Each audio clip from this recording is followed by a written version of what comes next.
En 1834, en los valles ahogados por sombras profundas del este de Tennessee, las hermanas Sinclair se convirtieron en una historia de fantasmas antes incluso de estar muertas. Elizabeth y Maeve. Una tenía 16 años, la otra 17. Eran las hijas de Josiah Sinclair, un hombre que había tallado una fortuna en las montañas con una voluntad tan dura e inflexible como el granito que hacía estallar. Su porte era lo único grandioso en 100 millas a la redonda, una herida blanca y abrupta contra el verde antiguo e interminable de los Apalaches. Ese verano llegó la fiebre, la enfermedad consumidora que los lugareños llamaban el ladrón silencioso.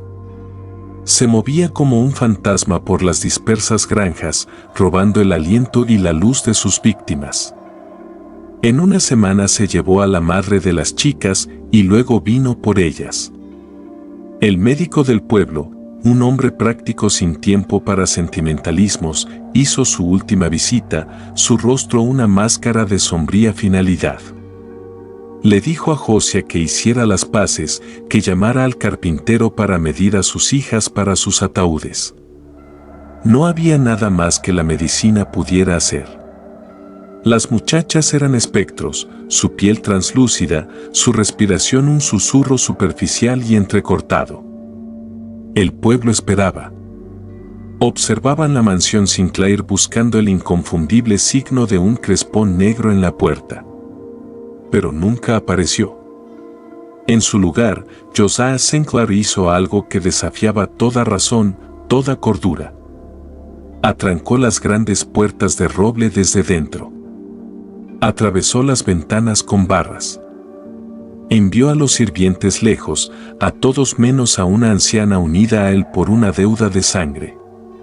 Y durante 3 semanas, mientras las hojas de otoño comenzaban a tornarse fuego y óxido, la casa permaneció silenciosa como una tumba, una gran mansión blanca que guardaba lo que todos suponían eran los últimos momentos desesperados de la locura de un padre en duelo. Se equivocaban. No era locura lo que lo consumía. Era negociación. Cuando las puertas de la mansión Sinclair finalmente se abrieron, fue en una mañana de domingo tan nítida y brillante que parecía que el mundo acababa de ser forjado de nuevo. Los habitantes, reunidos para el servicio en la pequeña iglesia Clape, guardaron silencio. El carruaje Sinclair, tirado por 2 caballos negros perfectos, se detuvo.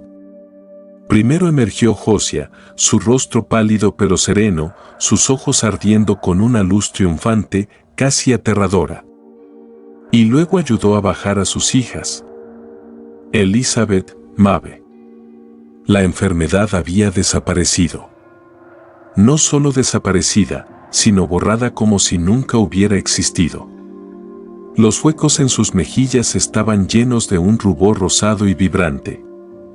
Sus ojos, antes opacos por la fiebre, eran tan claros y profundos como manantiales de montaña.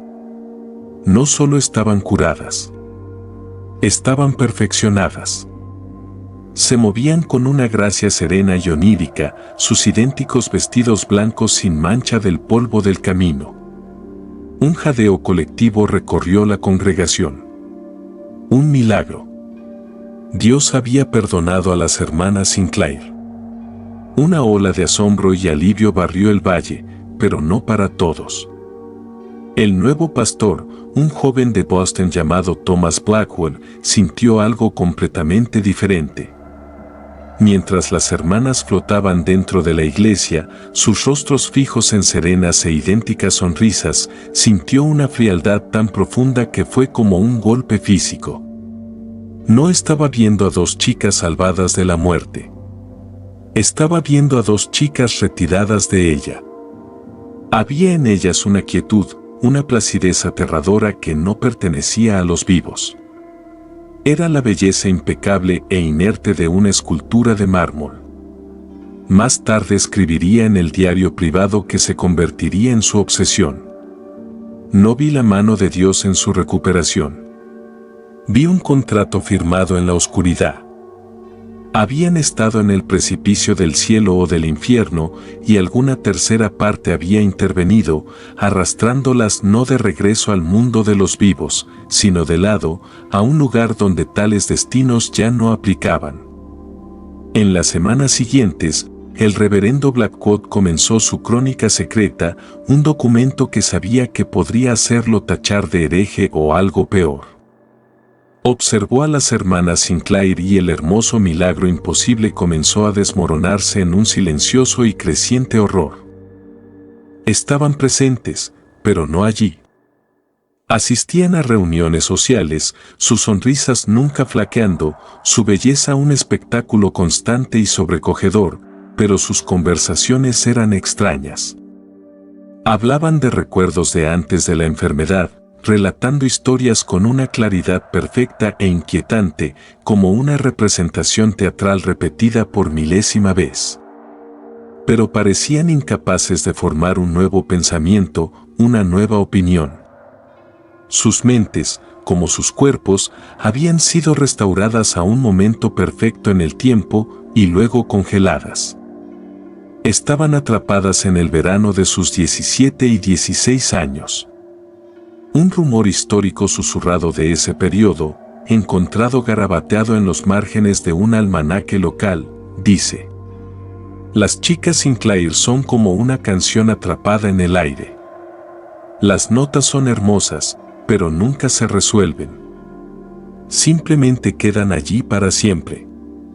Mientras tanto, Josiah Sinclair se convirtió en carcelero.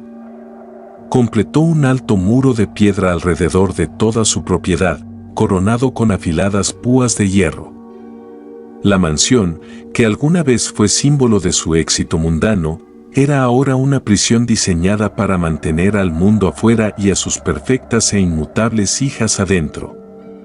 Despidió a todos los sirvientes que habían conocido a las chicas antes de su enfermedad, pagándoles generosamente por su silencio y por abandonar el condado. Los únicos que permanecieron eran extraños contratados de lugares lejanos que no sabían nada del milagro ni del precio. Blackwood sentía una creciente certeza de que él era el único que veía la verdad, que la mansión Sinclair ya no era un hogar. Era un museo que exhibía dos piezas vivientes que ya no eran humanas. Eran artefactos. ¿Qué podría ser peor que el tormento agonizante, largo como siglos, del príncipe marchito, su fuerza vital drenada sin fin para alimentar la quietud antinatural de dos muñecas de porcelana? La respuesta a esa pregunta es un horror de otro orden. Un crimen tan profundo que eclipsa todo lo anterior. Es el secreto final oculto en el corazón del Soundness and Venerum. Un secreto que la hermandad guardaba más celosamente que cualquier otro. Porque la transferencia, el desvío del florecimiento, no era un camino de una sola dirección. El libro describe una terrible resonancia simbiótica que se desarrolla con el tiempo. El recipiente, el príncipe marchito, no solo sentía que su vida era drenada. No, era mucho más insidioso que eso. Comenzó a sentir lo que los sujetos sentían. Sus pensamientos en bucle, su serena vacuidad, su grito silencioso de conciencia de su propia prisión estática. Todo resonaba de vuelta a través del etéreo lazo y anegaba su propia conciencia. Thomas no era solo una batería. Era una cloaca psíquica. Durante más de un siglo soportó no solo su propia decadencia física, sino el tormento psicológico combinado de dos almas atrapadas en el tiempo. Se ahogaba en su interminable infierno repetitivo. Imagina eso. Sentir tu cuerpo marchitarse hasta convertirse en una ruina monstruosa mientras tu mente es simultáneamente invadida y colonizada por el vacío plácido y hermoso de las mismas personas cuya existencia depende de tu sufrimiento. Estaba atrapado en una conciencia de tres personas, una trinidad de agonía. Él era el ancla en descomposición y ellas eran las hermosas cometas distantes. Pero el hilo que los unía transmitía no solo energía, sino desesperación. Esta, entonces, fue la verdadera obra maestra de crueldad de la hermandad. No solo sacrificaron el cuerpo de Thomas, aniquilaron su alma, disolviendo su mismo sentido del yo en el tormento de las hermanas.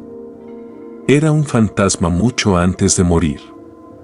Su identidad erosionada por los interminables gritos silenciosos de las dos estatuas vivientes que se veía obligado a mantener pulidas con su propia vida.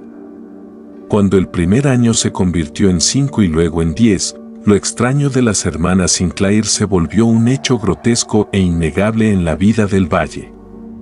Los niños con los que habían crecido eran ahora hombres y mujeres, sus rostros marcados por las primeras líneas de trabajo y preocupación, sus manos encallecidas, su cabello mostrando los primeros indicios de canas.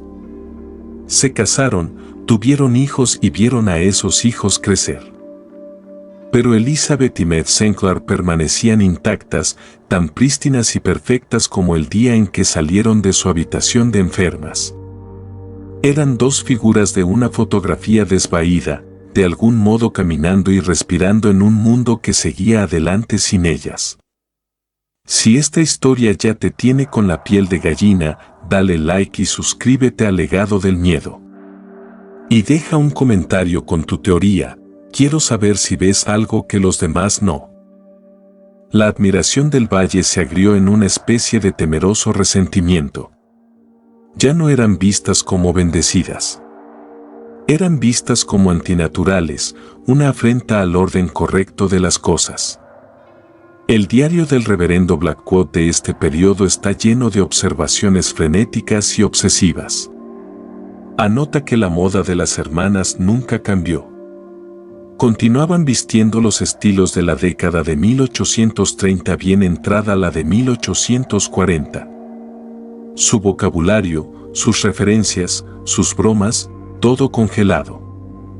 Describe una conversación con Maeve, la hermana menor, donde le preguntó su opinión sobre las nuevas líneas telegráficas que se tendían por el país. Ella solo sonrió con su serena y vacía sonrisa y dijo: «El mundo está lleno de maravillas tan fugaces, ¿no es así, reverendo? Pero las cosas importantes, el corazón, el hogar, permanecen constantes». Era una perfecta frase ensayada, la clase de platitud que una joven podría haber dicho 10 años antes. Pero ahora era escalofriante. No estaba compartiendo una creencia. Estaba recitando un guión. Su conciencia era una fotografía, su aguja atascada en un solo surco. Honestamente, ¿qué harías si estuvieras atrapado en esa conversación, mirando a los ojos de una joven hermosa y comprendiendo que no había nadie realmente allí, que estabas hablando con un recuerdo, un eco hecho carne? Fue esta horrorizante comprensión la que impulsó a Blackwood a pasar de la observación pasiva a una investigación activa y peligrosa. Él sabía que esto no era un acto de Dios. Era el resultado de un procedimiento, una oscura tecnología, y tenía que saber cómo se había hecho. Blackwood comenzó a buscar el origen del milagro de los Sinclair. Sabía que no provenía de la medicina. Había hablado con el propio doctor, quien confesó, después de 3 vasos de whisky, que lo ocurrido en esa casa era imposible. Es como si José hubiera encontrado un manantial y hubiera sumergido a sus hijas en él, balbuceó el viejo doctor. Un manantial que no solo borra la enfermedad, sino el mismo tiempo. La palabra manantial quedó grabada en la mente de Blackwood. Resonaba con las viejas historias, el folclore de las montañas que los colonos habían heredado de los Cherokee que estuvieron antes. Eran relatos que la iglesia desestimaba como supersticiones paganas. Pero Blackwood, estudiante de historia tanto como de teología, siempre había escuchado. Las historias hablaban de lugares en lo más profundo de las partes más antiguas del bosque, cuevas ocultas y extrañas piedras cubiertas de musgo donde las reglas del mundo eran delgadas. Hablaban de un poder en la tierra, una antigua conciencia dormida con la que se podía negociar si uno sabía cómo. Lo llamaban la quietud. Se decía que este poder no concedía vida, sino que ofrecía preservación. Podía tomar un ser vivo, una flor, un animal, una persona, y anclarlo, encerrándolo en un estado perfecto e inmutable, inmune a la decadencia. Pero las historias siempre venían con una advertencia. La quietud exigía un precio. Era un intercambio. Para hacer permanente una cosa, algo más, algo lleno de vida y movimiento, debía ser entregado a cambio. Era una ley de equilibrio cósmico. Blackwood, hombre de lógica y fe, se encontró tambaleándose al borde de un abismo, contemplando un mundo de conocimiento prohibido que nunca debió ver. Comenzó a trazar en un mapa las compras de tierras de Josiah Sinclair. Descubrió que, el año antes de la enfermedad de sus hijas, Sinclair había adquirido cientos de acres de terreno remoto, aparentemente sin valor, en lo alto de las montañas, tierras que limitaban con las partes más antiguas e inaccesibles del bosque nacional, los mismos lugares donde se decía que vivían las viejas leyendas. La investigación de Blackwood lo llevó a los sirvientes despedidos. La mayoría había aceptado el dinero de Sinclair y desaparecido. Pero logró localizar a un antiguo jardinero, un hombre llamado Silas, que vivía en un estado vecino, atormentado por lo que había visto. Silas le habló de un hombre que había visitado la mansión Sinclair durante las 3 semanas en que la familia estuvo encerrada. No era un doctor. No era un sacerdote. Llegó a pie desde lo profundo del bosque, sin llevar nada más que un maletín de cuero. Silas lo describió como anormalmente alto y delgado, con ojos pálidos que parecían absorber la luz a su alrededor. Lo llamó el recolector. El hombre permaneció 2 días y 2 noches. Silas dijo que en la segunda noche un sonido resonó en la casa. Un extraño zumbido grave, como el de 1000 diapasones golpeados al mismo tiempo. Era un sonido que parecía hacerle doler los dientes y hacer temblar el aire mismo. A la mañana siguiente, el extraño visitante había desaparecido. Y una semana después, las hermanas estaban milagrosamente curadas. Pero Silas le contó algo más. Un detalle que heló la sangre de Blackwood. En los días previos a la enfermedad de las chicas, Josiah Sinclair se había obsesionado con un proyecto extraño. Hizo que Silas y otros trabajadores cavaran un profundo pozo de piedra en el suelo del sótano de la mansión, un pozo que no conducía a ninguna parte, su fondo perdido en la oscuridad de la roca madre de la montaña. Tras la visita del recolector, el pozo fue sellado con una enorme losa de granito. Silas recibió la orden de no hablar jamás de ello y fue despedido al mes siguiente. Un pozo que no lleva a ninguna parte, un zumbido que vibraba en los huesos, un visitante que no vino por el camino, sino desde los antiguos bosques. Las piezas comenzaban a encajar, formando una imagen de aterradora herejía pagana. El milagro no se había realizado sobre las chicas. Había sido instalado debajo de ellas. La casa misma se había convertido en parte de una máquina. Una inquietante cita del filósofo romano Séneca viene a la mente: el tiempo descubre la verdad. Para el reverendo Blackwood, el tiempo estaba descubriendo una verdad tan monstruosa que amenazaba con destrozar su fe, no en Dios, sino en el mundo de los hombres. Comprendió que el pacto de Josiah Sinclair no era espiritual. Era geológico. Era elemental. El pozo revestido de piedra en el sótano no era un pozo. Era un conducto, un lazo hundido en el corazón de la montaña, conectando la casa y por extensión a las hermanas con la fuente de la quietud. Ellas estaban ancladas al antiguo e inmóvil corazón de la roca.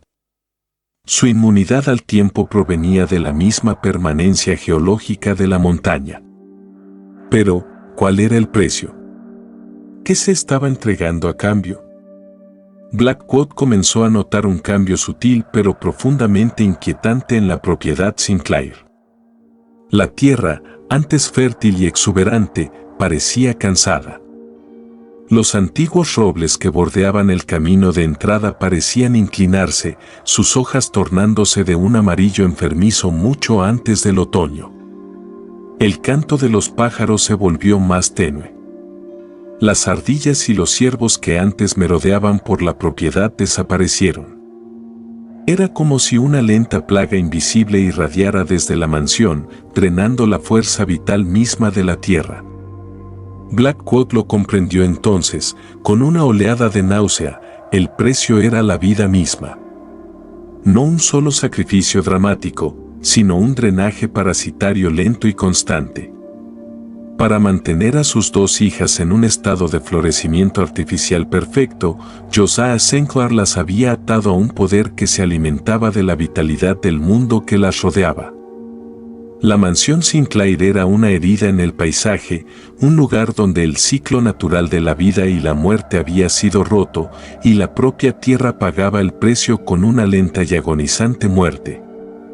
Las muchachas eran las flores hermosas y perfectas en un jarrón. Pero el jarrón estaba extrayendo agua del corazón vivo del bosque, y el bosque comenzaba a marchitarse. Para 1850, 16 años después del milagro, la situación se había convertido en un grotesco tableau. Elizabeth y Maeve seguían teniendo 16 y 17 años. Su belleza ya no era una curiosidad. Era un horror. Era la belleza alienígena e impecable de un insecto atrapado en ámbar. La plaga que había comenzado en la finca Sinclair se había extendido, arrastrándose hacia las granjas vecinas. Las cosechas fracasaron. El ganado nacía enfermo y deforme. El arroyo que descendía desde la propiedad Sinclair empezó a correr turbio y fétido, con los peces flotando, panza arriba, en la superficie. La gente del valle, empapada en superstición, sabía dónde recaía la culpa. Llamaban a la aflicción la sombra de los Sinclair. Rechazaron por completo a la familia, persignándose cuando pasaba su carruaje, susurrando maldiciones entre dientes. Pero eran impotentes. Josiah Sinclair era dueño del valle, del banco, del molino, de la tienda general.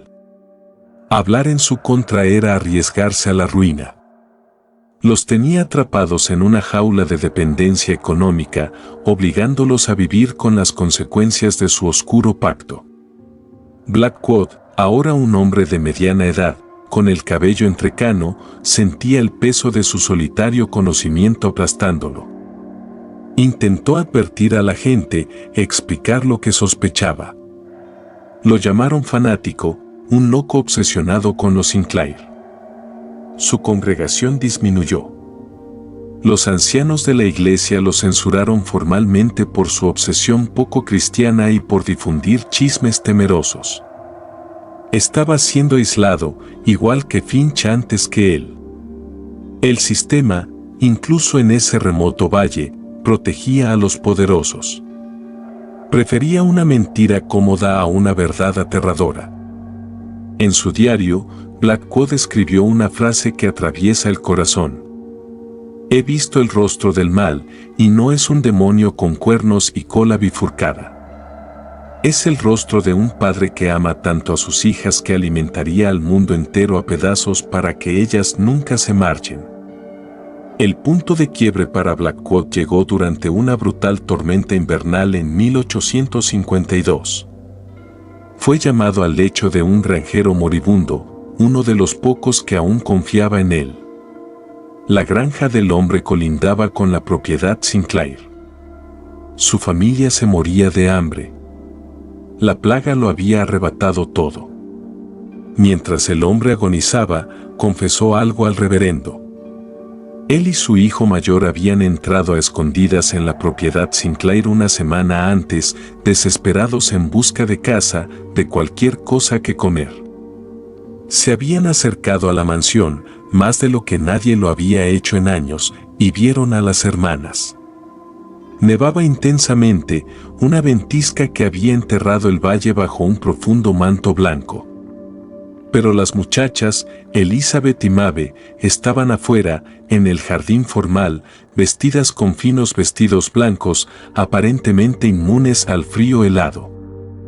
No jugaban. No hablaban. Simplemente estaban de pie, completamente quietas, con la cabeza ligeramente inclinada, como si escucharan algo en lo profundo de la tierra bajo sus pies. El granjero dijo que su piel tenía una leve luminiscencia pálida en el crepúsculo, y que la nieve que caía parecía derretirse a unos centímetros de ellas antes de poder tocarlas. Permanecieron así por más de una hora, dos estatuas perfectas y silenciosas en el corazón de la tormenta. Aquella visión quebró los nervios del granjero. Sintió que había presenciado algo profano, una violación de las leyes de Dios y de la naturaleza. Huyó y enfermó de fiebre. Al día siguiente, mientras terminaba su relato, agarró el brazo de Blackwood, con los ojos desorbitados de terror. «Son ellas, reverendo», susurró. «Ellas son el drenaje. Ellas son la razón por la que la tierra está muriendo. Debe detenerlas». El granjero murió esa noche, y en ese momento, Blackwood supo que su tiempo de observación había terminado. Ya no podía ser el cronista de ese crimen. Debía convertirse en su juez. Armado con 2 décadas de observación y el aterrador testimonio del granjero moribundo, el reverendo Blackwood hizo lo impensable. Cabalgó solo hasta la mansión Sinclair, exigiendo ver a Josiah. Era un hombre poseído por una furia justa, un profeta marchando hacia la guarida del león. Fue recibido en la puerta por guardias armados, hombres que no eran del valle, con los ojos fríos y duros de mercenarios. Pero Blackwood se negó a ser rechazado. Su alzacuello clerical y la pura fuerza de su convicción lo llevaron hasta la puerta principal, donde fue recibido por el propio Josiah Sinclair. Blackwood describió al hombre como envejecido más allá de sus años, con el cabello blanco, la espalda encorvada, pero con los ojos, sus ojos aún guardaban ese mismo fuego fanático y triunfante. Blackwood lo enfrentó. Expuso todo: el colector, el pozo en el sótano, la plaga en expansión, el estado antinatural y eterno de las hermanas. Lo llamó una blasfemia, una abominación.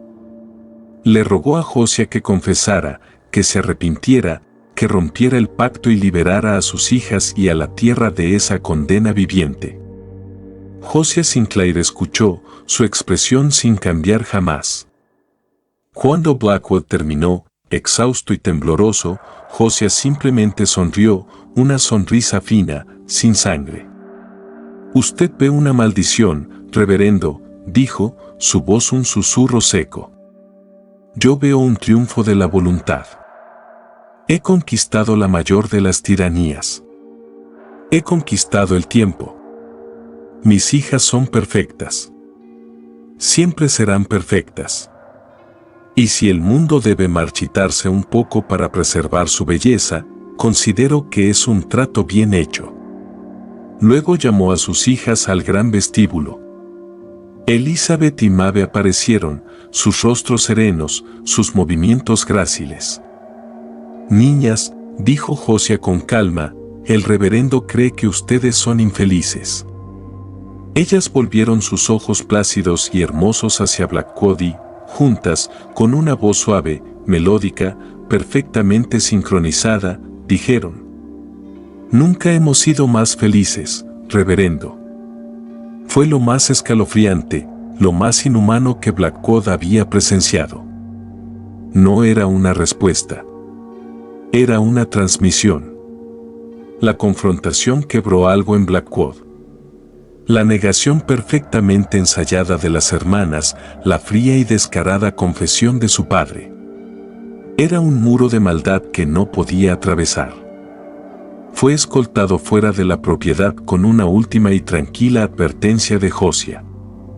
Su Dios se preocupa por el destino de las almas, reverendo. Yo me ocupo de la realidad de la carne. Le aconsejo que se limite a su dominio, y yo me limitaré al mío. No vuelva a entrometerse. La amenaza era clara. Blackwood intentó llevar sus pruebas a la ley, al sheriff del condado. El sheriff, un hombre cuya campaña de reelección estaba financiada en gran parte por Josiah Sinclair, escuchó pacientemente, luego aconsejó al reverendo que tomara un largo descanso, advirtiéndole que sus obsesiones rozaban la difamación pública. Estaba completamente solo. El valle que una vez fue su rebaño ahora lo veía como la fuente de sus problemas, un sacerdote loco que agitaba la disensión contra su benefactor. Su iglesia estaba vacía los domingos. Los padres apartaban a sus hijos cuando él caminaba por la calle. Lo culpaban por notar, por dar voz a la oscuridad que todos habían elegido ignorar. ¿Puede imaginarlo? Ser el único cuerdo en un mundo que ha abrazado una hermosa y mortal mentira. Llevar la carga de una verdad tan pesada que amenaza con aplastarte, mientras todos a tu alrededor añaden peso a su carga. Sus entradas de diario de esa época son las palabras de un hombre al borde de la desesperación. Todos son cómplices, escribió. Beben de un pozo envenenado porque el hombre que posee el pozo también posee el pueblo. Maldicen la enfermedad, pero no maldicen al envenenador. Prediqué sobre un diablo que tienta con susurros y mentiras. Pero estaba equivocado. El verdadero diablo es un hombre que te ofrece una jaula tan cómoda que olvidas que alguna vez fuiste hecho para volar. Los años sangraron en décadas. La década de 1850 dio paso a la guerra civil, una marea de sangre y fuego que transformó a la nación, pero apenas rozó el valle aislado y marchito. La década de 1870 trajo el ferrocarril y con él un lento goteo del mundo exterior. Pero la mansión Sinclair permaneció como una isla silenciosa, amurallada en el flujo del tiempo. Josiah Sinclair murió en 1878, un hombre viejo y consumido por su propia obsesión. Su testamento era una obra maestra legal de paranoia. Dejó toda su fortuna en un fideicomiso administrado por un banco sin rostro en Nueva York, con una única instrucción primordial: mantener la finca Sinclair y proporcionar el cuidado ininterrumpido y privado de sus hijas Elizabeth y Maeve por el resto completo de sus vidas naturales. Había hecho que su prisión fuera autosuficiente, una máquina de movimiento perpetuo de miseria. Había asegurado legal y financieramente que nunca se les permitiera cambiar, nunca se les permitiera morir. Después de su muerte, la finca fue sellada por completo. Nadie entraba ni salía. Los suministros se dejaban en la puerta principal una vez al mes. Los mercenarios permanecían como una guardia silenciosa e inmutable. Las hermanas, ahora biológicamente en su adolescencia tardía, pero cronológicamente acercándose a los 60, se convirtieron en pura leyenda, las muchachas que nunca envejecían, los fantasmas de Sinclair Hollow. Thomas Blackwood, ahora un anciano frágil, con el cabello tan blanco como el de Josiah en sus últimos años, solía caminar a veces por el perímetro del muro de piedra. Había fracasado. No había detenido la oscuridad. Solo la había documentado. Su diario, que mantenía oculto en una Biblia ahuecada, se había convertido en su único confidente. Sus últimas entradas están llenas de una profunda y dolorosa tristeza. No solo lamentaba la tierra arruinada o las almas perdidas del valle. Lloraba por las muchachas. Había llegado a verlas no como monstruos, sino como las víctimas definitivas, sus almas atrapadas en una jaula hermosa e irrompible. El amor de su padre, una maldición más poderosa que cualquier enfermedad. La historia de las hermanas Sinclair no tiene un final ordenado. No hubo un enfrentamiento final, ni un descubrimiento por parte del mundo exterior. Simplemente se detuvo. En la primavera de 1886, una serie de poderosos temblores geológicos sacudieron la cordillera de los Apalaches. Fue un evento raro, un profundo gemido de la roca ancestral en el valle. Los temblores se sintieron como un violento y prolongado terremoto. Cuando el temblor cesó y el polvo se asentó, la mansión Sinclair había desaparecido. Un enorme sumidero, un colapso de la propia base rocosa, se había abierto directamente bajo la casa. Toda la finca, la gran mansión blanca, los altos muros de piedra, los jardines marchitos, los silenciosos guardias mercenarios, había sido tragada por completo por la tierra. La montaña había reclamado lo que era suyo. El vínculo había sido cortado. El conducto hacia la quietud había sido destruido. Todo lo que quedó fue un vasto cráter abierto, una herida cruda en la tierra que pronto se llenó de agua oscura y estancada. Investigadores de la capital del estado llegaron, miraron el cráter, lo declararon un trágico y extraño acto de Dios y cerraron el caso. Elizabeth y Matt Sinclair, de 16 y 17 años durante 52 años, fueron declaradas legalmente muertas, sus cuerpos enterrados en lo profundo de la tierra. Era un final limpio, definitivo, inexplicable. Pero Blackwood, en la última entrada que hizo en su diario, lo vio de otro modo. No lo consideraba un accidente. Lo veía como un acto final y desesperado de rebelión. La tierra tiene un poder propio, escribió, con una caligrafía temblorosa pero clara. Un poder lento, profundo, paciente. Puedes herirla, puedes envenenarla, puedes desangrarla, pero perdurará y finalmente se sanará a sí misma. Esta noche arrancó la astilla que había estado infectando su costado durante medio siglo. No fue un terremoto. Fue un exorcismo.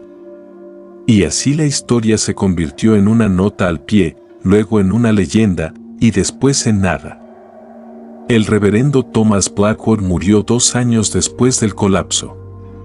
Un hombre solitario, olvidado, descartado por la historia como un excéntrico. Su diario secreto fue guardado en una caja junto con sus otras escasas pertenencias y almacenado en el ático de la iglesia, donde permaneció sin ser leído durante más de un siglo.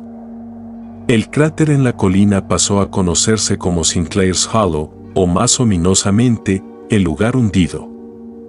La plaga en la tierra comenzó a retirarse lentamente, con dolorosa paciencia, durante los siguientes 100 años. Pero el área inmediatamente alrededor del hueco sigue siendo extrañamente estéril hasta el día de hoy. Los científicos que lo han estudiado culpan a depósitos minerales únicos o a un suelo ácido.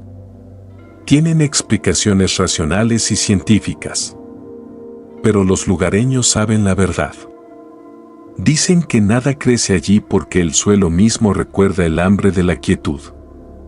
Dicen que en noches tranquilas y sin luna, a veces se puede oír un tenue zumbido grave que surge de las aguas oscuras y profundas del lago que ahora llena el cráter. La historia debería haber terminado allí. Una pieza perfecta de folclore gótico americano. Un relato escalofriante para contar alrededor de una fogata. Pero no terminó, porque en 1998, durante una renovación de la vieja iglesia, un joven historiador encontró un diario de cuero polvoriento dentro de una Biblia del rey Jacobo ahuecada. Y toda la historia imposible volvió a la luz. Y con ella, una última y aterradora pregunta que el propio Blackwood nunca se atrevió a hacer. La casa fue tragada por la tierra, sí. ¿Pero qué pasó con las hermanas? Suponemos que fueron aplastadas, destruidas, sepultadas, pero ellas no eran carne y hueso normales. Estaban ancladas, preservadas por un poder que desafiaba la muerte y la descomposición. ¿Qué ocurre cuando tomas algo que ha sido hecho permanente y lo entierras en el corazón mismo del poder que lo hizo así? ¿Lo destruyes o simplemente lo guardas? Aquí es donde la historia se desliza de la oscura historia hacia algo más frío, algo más inmediato. El descubrimiento del diario de Blackwood no fue celebrado. Fue suprimido. El historiador que lo encontró, un joven académico prometedor llamado Dr. Harry Thorne, presentó sus hallazgos en su universidad. Habló de la plaga, de la longevidad imposible, del poder elemental. Cruzó el relato de Blackwood con estudios geológicos, registros locales y un análisis químico del suelo de Sinclair's Hollow, que mostró deficiencias de nutrientes que desafiaban toda explicación convencional. Había compilado un caso aterradoramente convincente. La respuesta de la universidad fue rápida y silenciosa. Le retiraron los fondos. Su artículo fue rechazado por considerarse infundado y excesivamente especulativo. Fue silenciosamente apartado de su posición en la carrera académica y su reputación fue sistemáticamente destruida. Se convirtió en un paria en el mundo académico. Otro hombre loco obsesionado con una leyenda local. Pero Thorne, como Blackwood antes que él, no podía dejarlo ir. Sabía lo que había encontrado. Entendía que la historia de las hermanas Sinclair no trataba solo de una familia del siglo XIX. Se trataba de una tecnología, una aterradora tecnología basada en la naturaleza para manipular la vida y el tiempo. Y sospechaba que Josiah Sinclair no era el único que la había descubierto. Sinclair era rico y desesperado, pero no un erudito de folclore antiguo. Alguien debió guiarlo. El colector no era un ermitaño de montaña al azar. Era un agente, un emisario de un grupo que entendía y controlaba este poder. Si has llegado hasta aquí, comenta The Hollow Remembers abajo, porque no solo estás aprendiendo una historia. Estás empezando a ver los bordes de una conspiración que nunca ha terminado. La investigación privada de Thorne, que continuó durante años después de su desgracia académica, lo llevó a una hipótesis escalofriante. La Stellian Fellowship en Boston, el grupo de la historia de Callahan, era solo una célula, un capítulo de una red mucho más antigua y extensa. Usaban un método pseudocientífico bioquímico, pero ¿y si otras células empleaban métodos diferentes, adaptados a las energías únicas y al folclore de su región? El colector en Tennessee no usaba agujas ni máquinas. Usaba geología y resonancia. Aprovechaba una expresión diferente del mismo secreto fundamental, que la fuerza vital, el tiempo y el mundo natural son variables interconectadas que pueden ser manipuladas. Thorne comenzó a ver un patrón a lo largo del país, incluso del mundo, bolsillos de fenómenos extraños e inexplicables, lugares de decadencia localizada no natural, familias de inmenso poder antiguo que parecían gozar de una longevidad y salud insólitas. Creía que no eran ocurrencias al azar. Eran nodos en una red, lugares donde esta tecnología prohibida se usaba activamente. Sinclair's Hollow era uno de esos nodos, un lugar donde el velo entre el mundo normal y esta ciencia sombría era delgado. Comenzó a creer que el grupo para el que trabajaba el colector era antiguo, mucho más antiguo que América misma, con raíces en las viejas tradiciones esotéricas de Europa y Asia. No eran un club de industriales afligidos, eran un sacerdocio silencioso y paciente de la ley natural, que estudiaba y explotaba estas fuerzas desde hace siglos. Eran los verdaderos amos del mundo, escondidos tras los tronos de reyes y los escritorios de presidentes. Su poder no derivaba del dinero, sino de su control sobre los principios fundamentales de la vida y la muerte. Esto nos lleva a la pregunta más aterradora: ¿dónde están las hermanas Sinclair? Si la teoría de Thorne es correcta, entonces el terremoto de 1886 no fue un acto aleatorio de la naturaleza, y ciertamente no fue la montaña curándose a sí misma, como románticamente esperaba Blackwood. Fue un acto deliberado. La organización a la que pertenecía el colector estaba limpiando un desorden. El experimento Sinclair se había vuelto demasiado visible. La decadencia llamaba la atención. La juventud eterna de las hermanas era un espectáculo grotesco. Era una violación del secreto. Así que provocaron el colapso. La sismología moderna confirma que ciertas fallas geológicas pueden activarse por frecuencias resonantes, el mismo principio que Blackwood describió como el zumbido de la mansión. Usaron su conocimiento de la montaña para enterrar literalmente su propio experimento. Pero Elizabeth y Maeve eran sus activos, el resultado de un procedimiento exitoso, aunque desordenado. No se destruye un activo tan valioso. Se lo coloca en almacenamiento profundo. Thorne llegó a creer que las hermanas siguen allí abajo, perfectamente preservadas, no aplastadas, sino suspendidas en el corazón de la montaña, meciéndose en el mismo nexo de poder que las mantiene. Están en un estado de estasis absoluta, una lacuna geológica fría.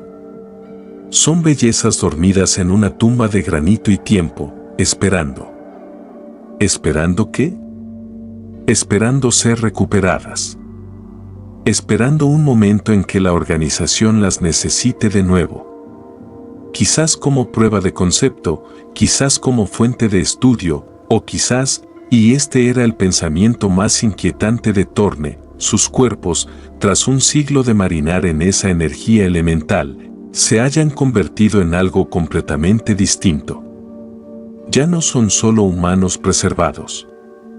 Se han convertido en llaves, conductos vivos, perfectamente sintonizados con el poder de la quietud, capaces de ser usados como una lente masiva y poderosa para enfocar esa energía.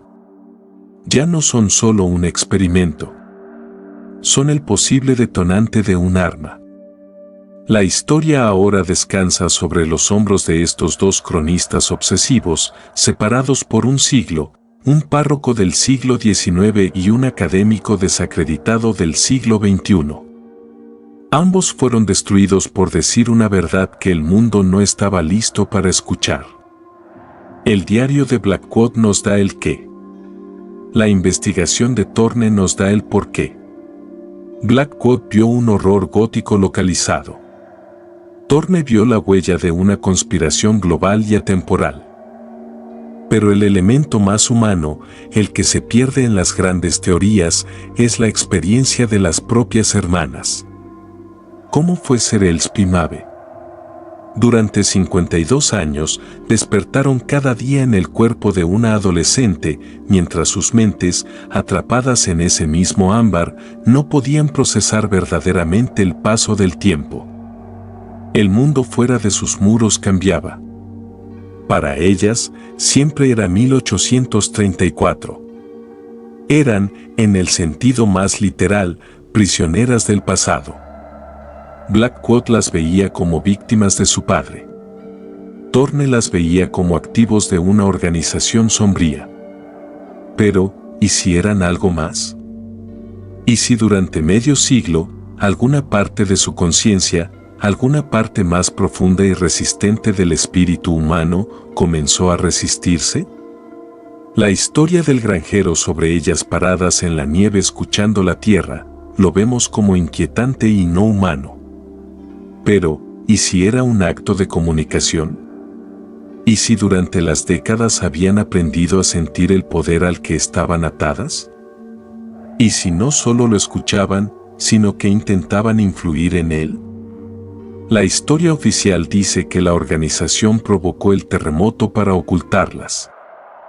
Pero esa es la historia que una sociedad secreta querría que creyeras. Les da todo el poder.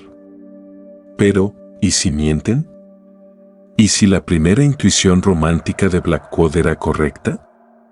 ¿Y si las propias hermanas, después de 52 años de comunión silenciosa con la montaña, finalmente aprendieron a pedirle un favor? ¿Y si suplican a la tierra que las devore por completo, no para almacenarlas, sino como un acto final de suicidio, la última desesperada huida de su perfecta, hermosa y eterna prisión?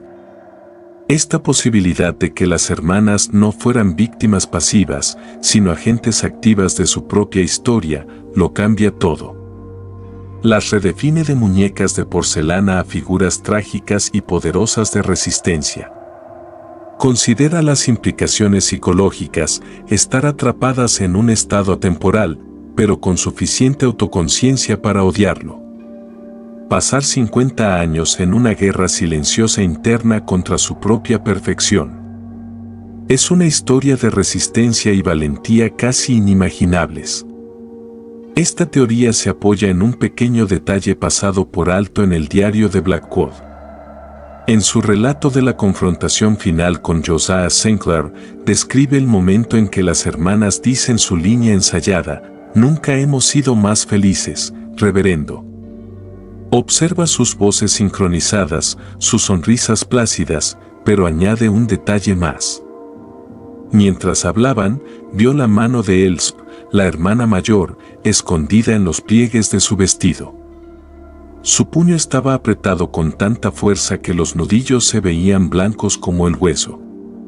Era una pequeña grieta en la fachada perfecta, un signo fugaz, casi imperceptible, de una furiosa y violenta rebelión que rugía justo debajo de la superficie. Era una señal, un grito silencioso y desesperado de ayuda que solo él presenció. No estaban felices. Estaban en el infierno y luchaban. La idea de que ellas mismas provocaron el colapso no es solo especulación. Es una restauración de su humanidad. Les devuelve la agencia que les fue robada. Significa que su historia no es de sufrimiento pasivo, sino de una larga, lenta y, en última instancia, exitosa rebelión contra sus captores. No fueron enterradas por sus enemigos. Eligieron su propia tumba. Eligieron fusionarse con la montaña para convertirse en una con el poder que había sido su prisión como acto final de liberación. Es un final trágico, pero también profundamente triunfante. Sugiere que la voluntad humana de ser libre, de vivir y morir según sus propios términos, es una fuerza más poderosa incluso que la antigua magia elemental de la quietud. Así que nos quedamos con dos narrativas en competencia. Las hermanas son activos dormidos, almacenadas por una conspiración atemporal, esperando ser reactivadas. Las hermanas han desaparecido, habiendo elegido el olvido en lugar del encarcelamiento eterno. Su lugar de descanso final es un misterio encerrado en el corazón de la tierra. ¿Y realmente importa? En cualquier caso, el núcleo de la historia permanece igual. Se accedió a un poder prohibido, vidas humanas fueron irrevocablemente destrozadas y se mantuvo un secreto. Pero hay un posfacio contemporáneo de esta historia, un eco escalofriante que sugiere que la teoría de Thorne podría ser la más precisa. A principios de los años 2000, una corporación multinacional con un nombre deliberadamente vago, GeoArchcan Resources, compró miles de acres de tierra en esa parte de Tennessee, incluyendo la tierra que contiene Sinclair's Hollow. Su propósito declarado era el sondeo geológico en busca de minerales raros.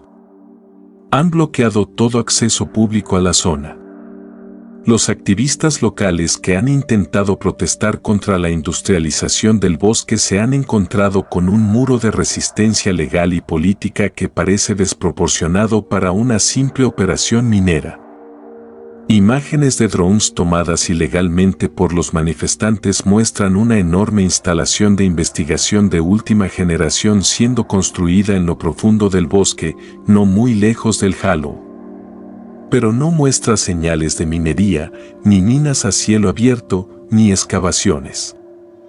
En cambio, muestra perforadoras geotérmicas, emisores sónicos de gran profundidad, y una compleja serie de lo que parecen ser cámaras de resonancia masivas.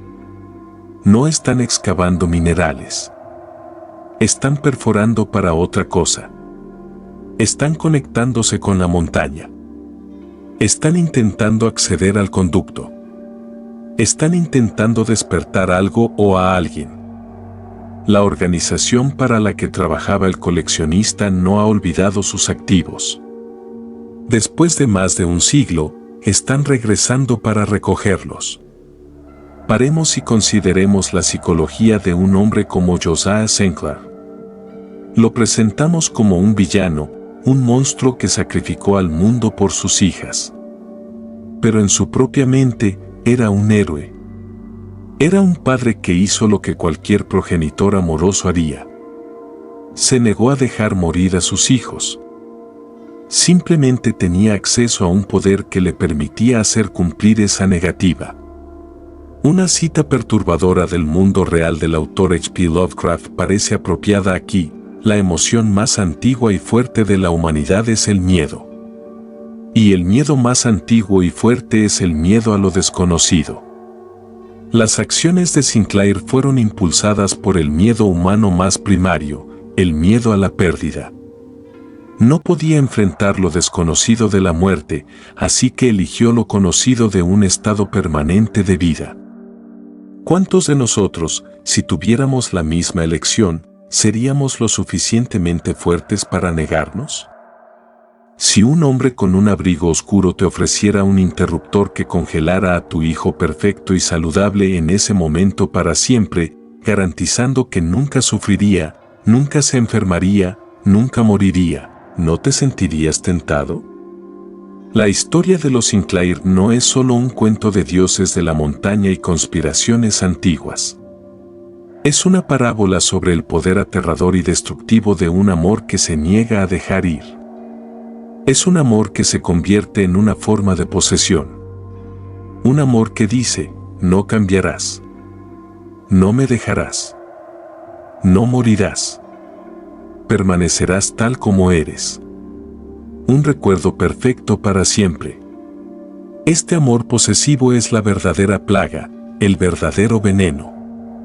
Es el motor emocional que impulsa toda la conspiración. Los hombres de la Fellowship, los hombres que dirigen GeoArchcan Resources hoy, son todos simplemente versiones adultas de Josiah Sinclair.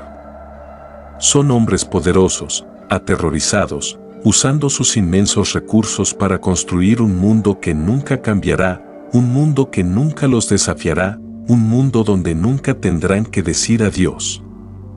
Están intentando convertir todo el planeta en su propia Sinclair Manor personal. La existencia de GeoArchcan Resources y sus actividades en el Halo otorgan una credibilidad aterradora a la investigación del Dr. Thorne antes de que desapareciera en 2011. Thorne los había estado investigando. Su última comunicación conocida fue un correo electrónico encriptado a un colega investigador. Una sola frase: no solo los están despertando. Están intentando replicar el efecto. Las implicaciones de esa declaración son asombrosas. La organización no solo está intentando recuperar sus activos del siglo XIX. Están intentando reactivar la fuente de poder de la quietud misma y crear una versión moderna, controlable y escalable del efecto. Quieren convertir el milagro que ocurrió en un manner aislado en una tecnología desplegable. Imagina ese poder en manos de la élite en la sombra que Thorne describió. La habilidad de crear anclas para colocar a un sujeto en un estado de estasis permanente, no solo por años, sino por siglos. Una herramienta perfecta de chantaje, un método perfecto de silenciamiento político. Una forma perfecta de preservar activos valiosos, científicos, líderes, soldados, hasta que sean necesarios. Pero también sugiere una aplicación mucho más aterradora. ¿Qué pasa con el otro lado de la ecuación? La plaga, el drenaje de fuerza vital. ¿Y si pudieran convertir eso en un arma? La habilidad de designar un área, una ciudad, un país, un ecosistema entero y drenar su vitalidad, su florecimiento, para alimentar sus propios proyectos. Un arma silenciosa, indetectable de destrucción masiva que no deja radiación ni escombros, solo una muerte lenta, progresiva e inexplicable. Este es el juego final. La historia de dos chicas en Tennessee fue el prototipo, la prueba de concepto. El verdadero proyecto es la industrialización del alma, la militarización de la vida misma. Y el trabajo está ocurriendo ahora mismo bajo la fachada de una corporación legítima en lo profundo de los montes Apalaches. Están construyendo una máquina para drenar el mundo. Esto lleva la historia directamente a nuestra puerta. Deja de ser sobre el pasado y se convierte en una advertencia urgente sobre el futuro. Los patrones que Blackwood vio en el siglo XIX todavía se están repitiendo hoy, solo que a escala global. Vemos las plagas inexplicables en nuestro propio mundo. La misteriosa desaparición de colonias de abejas, la repentina acidificación de los océanos, las extrañas zonas muertas en el Golfo de México. Atribuimos estas cosas al cambio climático, a la contaminación, a una compleja red de consecuencias industriales, y quizás eso es todo lo que son. Pero la historia de los Sinclair ofrece una posibilidad más oscura, más aterradora. ¿Y si algunos de estos eventos no son subproductos accidentales de nuestra civilización, sino acciones deliberadas y dirigidas? ¿Y si son el equivalente moderno de las granjas moribundas alrededor de Sinclair's Hollow? El costo, el precio que se paga por algún proyecto secreto y continuo de la quietud. Es un pensamiento monstruoso. Sugiere que las crisis ambientales que enfrentamos no son solo un fracaso de la administración, sino una consecuencia de una guerra oculta que se libra contra la fuerza vital del planeta. Estamos viviendo en la tierra maldita. Somos los granjeros que observan. Nuestras cosechas fallan, sintiendo una profunda injusticia, pero incapaces de nombrar la fuente. La conspiración que Thorne descubrió es el parásito definitivo, y su huésped es la humanidad misma.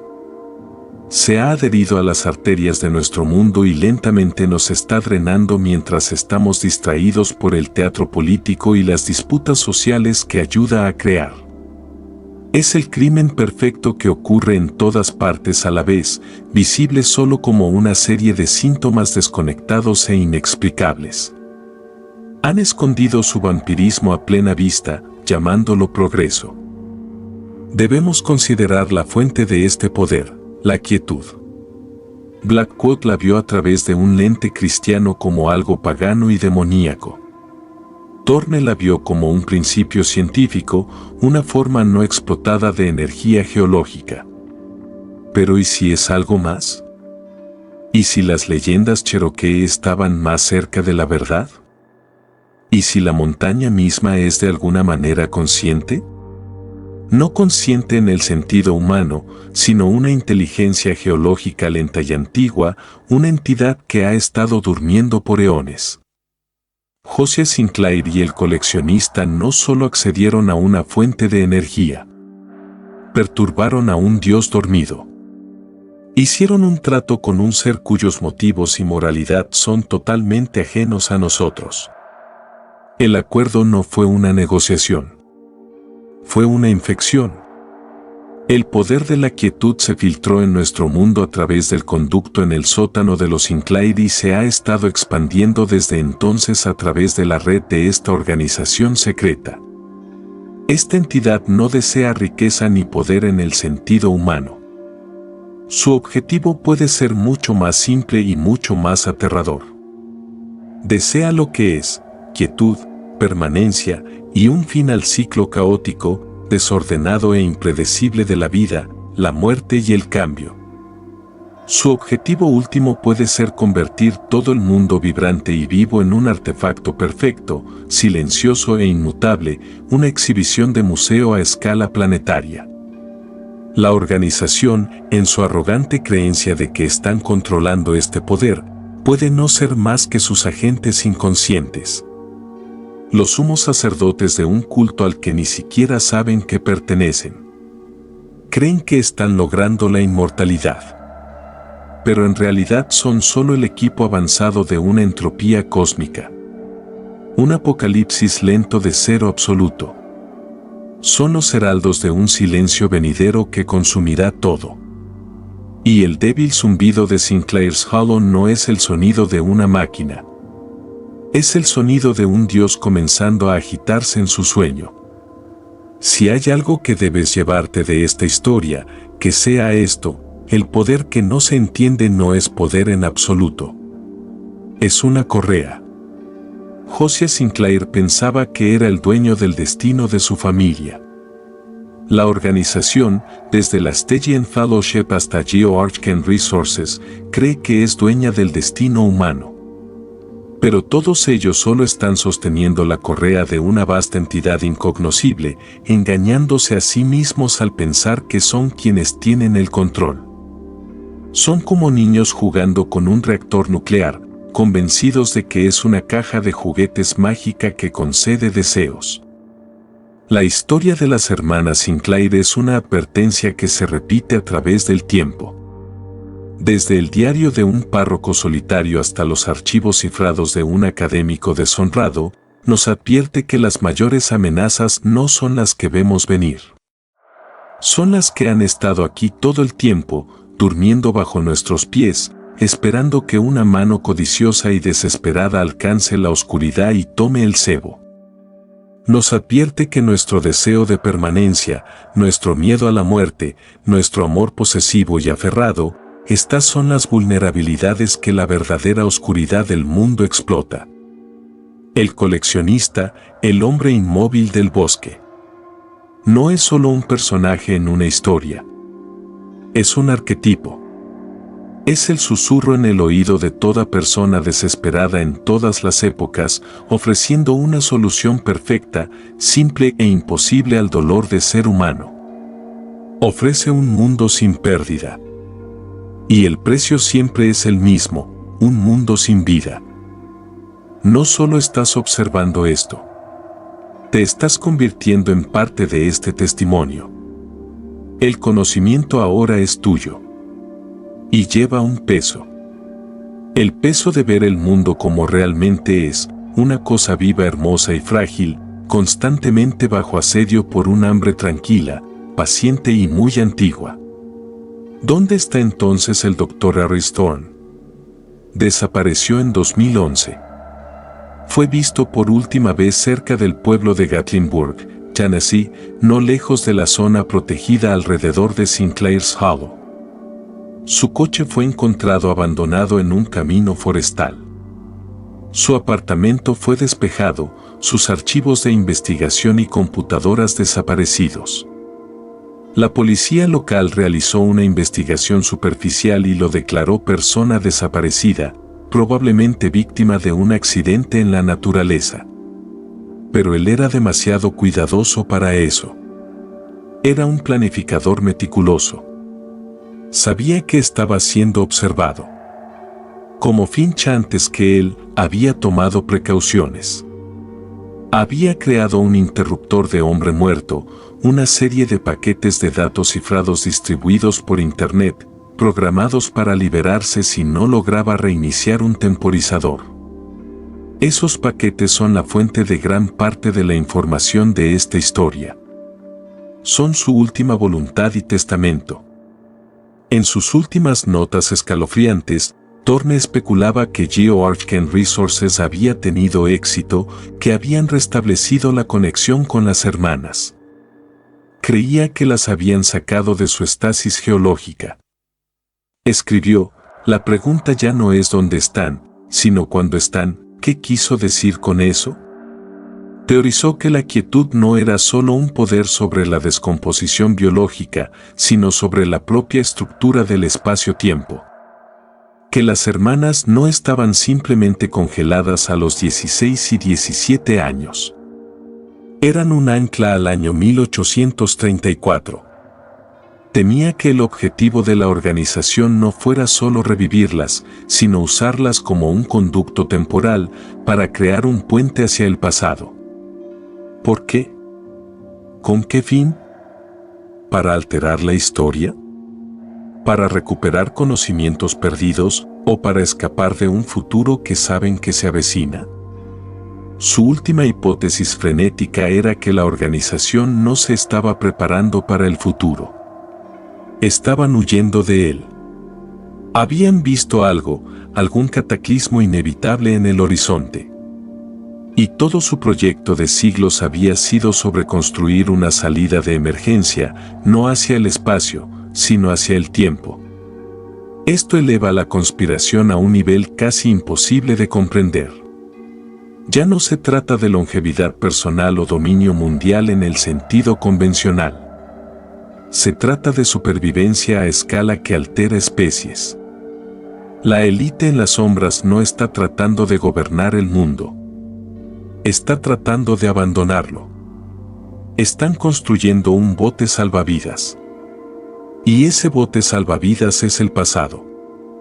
Y las hermanas Sinclair, dos adolescentes de 1834, son la clave, el interruptor de encendido, las coordenadas vivientes para su destino. Esto arroja toda su historia bajo una luz nueva, aún más trágica. No son solo víctimas o activos. Son una herramienta forjada para un propósito que nunca podrían haber comprendido. Su prisión atemporal puede ser precisamente lo que salva a sus captores. Esta es la traición suprema. Que te roben la vida, que tu alma quede atrapada solo para descubrir que tu sufrimiento eterno es la salvación designada de los mismos monstruos que te encarcelaron. Esto también explica por qué la organización es tan despiadada en su secreto. No solo está protegiendo su poder. Está protegiendo su plan de escape. Cualquiera que se acerque a la verdad, como Blackwood, como Thorne, no es solo una amenaza para su autoridad. Es una amenaza para su supervivencia. Y serán eliminados con una eficiencia absoluta. La desaparición de Thorne no fue un accidente. Fue una necesidad táctica. Había descubierto el final del juego. Sabía que no estaban construyendo solo una máquina. Estaban tratando de reescribir el libro de la historia y estaban dispuestos a arrancar cada página que alguna vez vivimos solo para salvarse a sí mismos. Entonces, ¿cuáles son las señales observables? ¿Cómo podemos ver los efectos de esta manipulación temporal? Las notas de Thorne sugieren buscar las paradojas, los fallos en la matriz, los extraños e inexplicables momentos de déjà vu histórico, las tecnologías que parecen aparecer de la nada décadas antes de su tiempo, los movimientos políticos y sociales que parecen repetir eventos pasados con una precisión inquietante, casi guionizada. Argumentó que a medida que se acercan a abrir su puente temporal, la integridad de nuestra propia línea de tiempo comenzará a deshilacharse. El pasado comenzará a filtrarse en el presente. Los patrones se volverán más obvios, más insistentes. El mundo comenzará a sentirse como si estuviera en un bucle, tal como la conciencia de las hermanas Sinclair. Quizás todos estamos viviendo en ese bucle ahora, atrapados en ciclos interminables de conflicto y crisis. Nuestra memoria social constantemente reiniciada. Nuestra atención desviada por la indignación fabricada. Incapaces de generar nuevas ideas, nuevas soluciones. Estamos viviendo en un macrocosmos de la propia prisión mental de las hermanas. Esta es la forma definitiva de control. No solo atrapar a dos chicas en una casa, sino atrapar toda la conciencia de la humanidad en un ciclo repetitivo de su propia peor historia. no solo están tratando de escapar al pasado. Están intentando arrastrarnos a todos allí con ellas, convirtiendo el presente en un eco permanente e inmutable de lo que ya ha pasado, mientras se preparan para hacer su salida final. Es una plaga psicológica infligida a todo el mundo para mantenernos dóciles y confundidos mientras los arquitectos de nuestra realidad empacan silenciosamente sus maletas. La pieza final de evidencia física es el propio diario. El diario de Blackwood. Después de que Thorne desapareciera, el original fue adquirido por un coleccionista privado a través de una subasta universitaria y desapareció en una bóveda privada. Pero Thorne lo había digitalizado primero. Escaneos de alta resolución de cada página. Y en la contraportada interior, hay algo que Blackwood nunca mencionó, algo que él mismo quizá no entendió. Es un dibujo tenue, un boceto, claramente no hecho por la mano de Blackwood. El estilo es más joven, más fluido. Es un dibujo de dos figuras entrelazadas, sus rostros indistintos. Pero debajo de ellas hay una serie de símbolos geométricos extraños, casi como un diagrama de circuito. Y en la esquina, una sola palabra diminuta, casi invisible, está escrita: el Pat. Era un mensaje. Un mensaje de una de las hermanas. Debió haber encontrado en algún momento el diario oculto del reverendo y agregado su propio posfacio críptico. ¿Estaba tratando de explicar el mecanismo de su prisión? ¿Estaba dejando una pista para un investigador futuro? ¿O era una advertencia? Los símbolos han sido analizados por criptógrafos y estudiosos de textos esotéricos. No coinciden con ningún lenguaje o código conocido. Son únicos. La teoría principal es que no son un mensaje para ser leído, sino un patrón para ser reconocido, una representación de una frecuencia resonante, la frecuencia de la quietud, la canción que las mantenía atrapadas. Elizabeth Sinclair, en su silenciosa prisión atemporal, logró dejar atrás lo único que sus captores nunca querrían que el mundo encontrara. La clave del sonido de su máquina. Es el último grito desafiante de un alma que se negó a ser completamente borrada. Un grito que ha esperado más de siglo y medio para finalmente ser escuchado. Este, entonces, es el legado de las hermanas Sinclair. Es una historia que opera en tres niveles. En la superficie, es un cuento gótico de horror sobre dos chicas que nunca crecieron. Debajo de eso, es un thriller conspirativo sobre una élite secreta que ha dominado una tecnología prohibida. Pero a su nivel más profundo, es una reflexión filosófica sobre la naturaleza misma de la humanidad. Revela nuestro miedo más profundo, el miedo al tiempo, al cambio y a la muerte. Y revela las cosas monstruosas que estamos dispuestos a hacer para intentar conquistar ese miedo. Los hombres de esta historia, desde Josiah Sinclair hasta la junta de GeoArchgen Resources, no comenzaron siendo malvados. Comenzaron intentando derrotar un aspecto fundamental de la condición humana. Y en el proceso, perdieron su propia humanidad. Se convirtieron en lo que temían, una fuerza de decadencia, de muerte, solo que a una escala mayor y más aterradora. Cambiaron el calor de una vida finita por la fría permanencia de una roca. Esta historia nunca se trató solo de dos hermanas en Tennessee. Fue un vistazo a la oscuridad que nos tienta a todos. El deseo de controlar lo incontrolable, de congelar el momento perfecto, de negar el ritmo hermoso, desgarrador y necesario de la vida y la pérdida. Es un espejo, y en él podemos ver el ojo, el reflejo de una oscuridad que puede vivir dentro de la propia humanidad. Una oscuridad que siempre está dispuesta a negociar con cualquier demonio para mantener lo que es suyo. Nos queda una herida abierta, sangrante, de pregunta. ¿Está teniendo éxito el plan de esta organización en la sombra? ¿Están cerca de abrir su puente hacia el pasado? ¿O ya lo han hecho? Es posible que hayan estado viajando de ida y vuelta durante años, podando y moldeando sutilmente la historia para crear el presente que ahora habitamos. Pero la pregunta más inquietante es sobre las propias hermanas. Si son recuperadas, si se despiertan en nuestro tiempo, ¿qué pasará entonces? ¿Cómo sería una persona que ha sido consciente, alerta y atrapada durante casi 200 años? ¿Estarían rotas, vacías, como cascarones? ¿O serían algo más?